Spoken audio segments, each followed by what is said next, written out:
So what about the other 1% of the UFO phenomenon? Has there ever been legitimate sightings? As promised, we're going to cover this 1% in a future episode. But I'll share with you something a wise man once shared with me. Before we should start focusing on dealing with problems outside our world, we should first focus on solving the problems within our world. And before you can start solving problems within your world, you first have to solve problems within yourself and within your surrounding environment of family and friends. So basically what I'm trying to say is that we have priorities that we need to focus on first and foremost so we can successfully build our lives and our minds.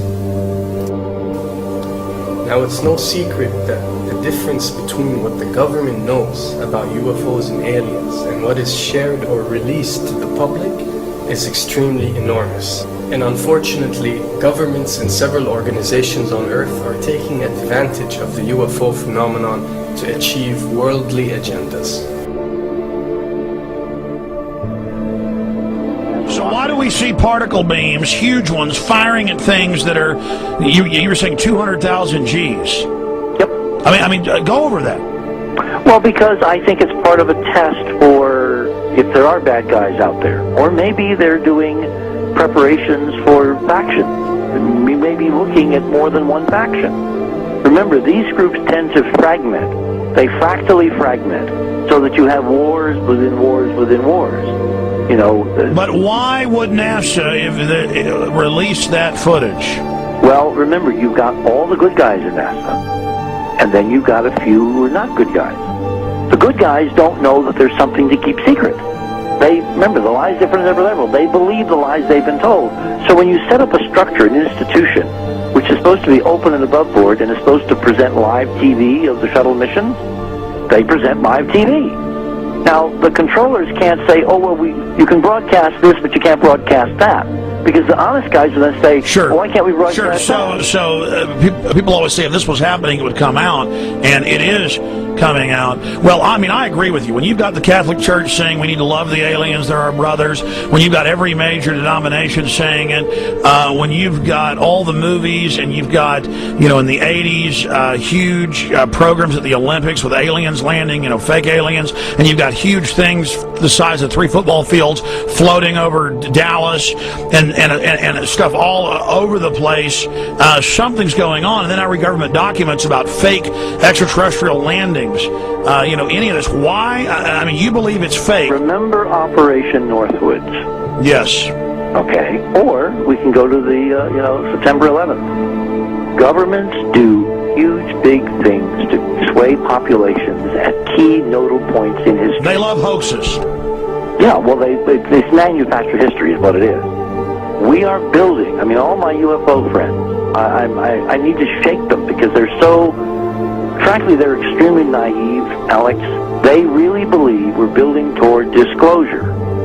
I believe we're building toward a mass, carefully manufactured, fake event where ETs, who are really humans, who are really part of this secret clique, who are probably Nazis, who have developed and perfected their technology from World War II, which is why you've got to get, Joseph on. They are going to basically fake out the world. And there's an incredible window on the Nazi black ops programs, the compartmentalized, incredible high technology efforts that were being funded by the Nazi war machine, particularly toward the end of the war, in a desperate effort to win the war, and they fastened their hopes on several key technologies, some of which appear to be the control of gravity itself, which again is a separate piece of data from my work, which came at this from a hyperdimensional physics perspective. We know there's a lot of suppressed technology. 20 years after the B-2 bomber was already in service, they declassify it. So we have a lot of cases of that. We know there's a whole shadow government. This is technology and physics, Alex, that would make anything you think you know like a candle flame compared to a hydrogen bomb.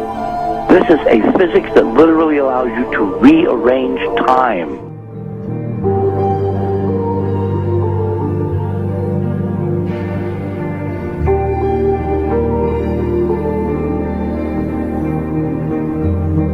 But I mean, imagine you've got all these compartments in these pyramids within pyramids of compartmentalization. That's why that's the New World Order symbol.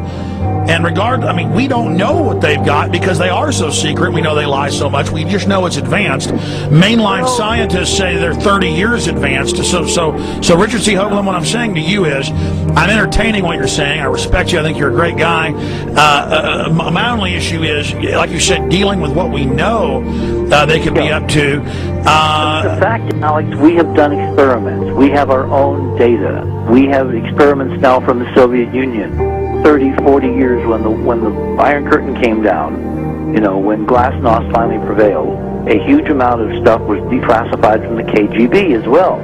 And we now have put this data together. We not only know what the physics is, we know what it can do, we know what it's based on, we know how to make it work. We've seen in our own experiments ample evidence. We've seen experiments across the American landscape and even in Europe that vindicate various parts of this. And the latest thing I'm working on, it looks like von Braun himself was deeply involved in some of this early physics experimentation, but they're keeping all the good stuff for themselves. The reason is that if we got access to the good stuff, if we got access to the technologies, the energy, we wouldn't be worried about $4, $5 a gallon gas or $10 a gallon gas. We would live like people are supposed to live, all 6 billion of us who could live lightly on the earth, Alex, with this technology. And live longer. Absolutely, and better, and you could live to 200-300 and have the virility of your 20s and 30s. There's extraordinary medical breakthroughs, there's extraordinary physics breakthroughs, technology breakthroughs, energy. It's all been kept away.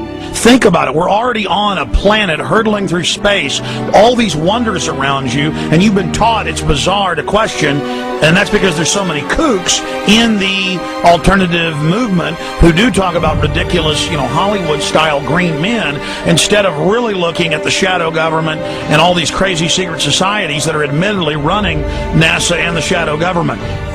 Well, ladies and gentlemen, during this talk that I'm going to give you, I'm going to explain to you the history of this phenomenon, who the secret government really is, and I will name them by name, beginning group, the study group. I will tell you who they are today. I'm going to tell you what this is all about. I'm going to tell you who's selling drugs to your children, and I'm going to tell you why the United States government is afraid for you to find out what the truth is regarding UFOs.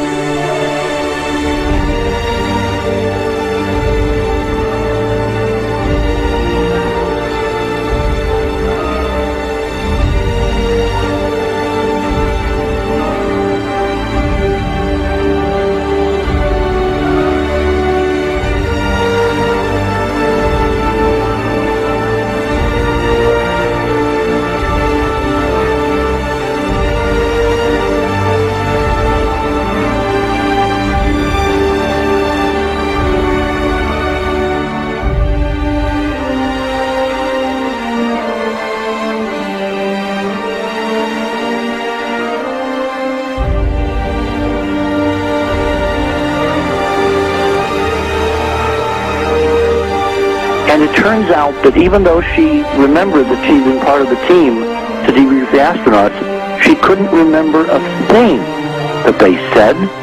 She couldn't remember why she no longer was working with NASA. She couldn't remember. In other words, her memory lapses were enormous, and I don't think they were feigned, because we now found the same pattern in all the flight crews.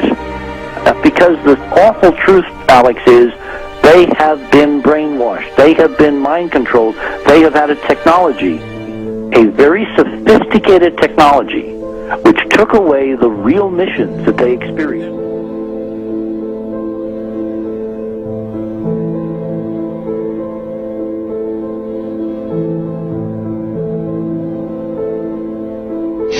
Sorry.